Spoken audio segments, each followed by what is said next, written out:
அதே நேரத்தில் மல்லிகைப்பூலே வந்து பார்த்திங்கனாக்கா நிறைய மல்லிகைப்பூ இருக்குது.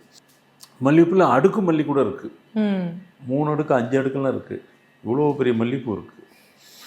இந்த மல்லிகைப்பூவில் பார்த்தீங்கன்னா விசேஷத்தன்மை என்னன்னு பார்த்தீங்கன்னாக்கா, இறைவன்கிட்ட நீங்கள் பூவாக சாத்தும் போகும்போது அவர்கிட்ட இறைவன்கிட்ட இருக்கிற சில சக்தியெல்லாம் மல்லிகைப்பூ இழுக்கக்கூடிய சக்தி மல்லிகைப்பூக்கு உண்டு. இப்போ தேன் இருக்குது, தேன் வந்துட்டு அதுக்கு தேன் எங்கேருந்து கிடைக்குது? அது உடம்புக்குள்ளேயே தேன் வச்சுருக்கு, பூவில் தான் இருக்குது.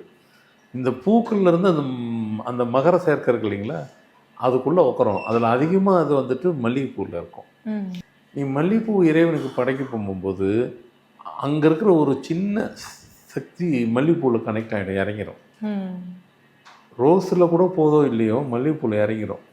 நீங்கள் அதை அப்படியே வீட்டுக்கு கொண்டு வந்து கொடுத்தாங்கன்னா வச்சிங்கன்னா கூட அந்த பவர் வந்துட்டு அப்படியே ரொம்ப நாளாக இருக்கும், அது போகவே போகாது, நமக்கு பயன்புள்ளதாக இருக்கும்.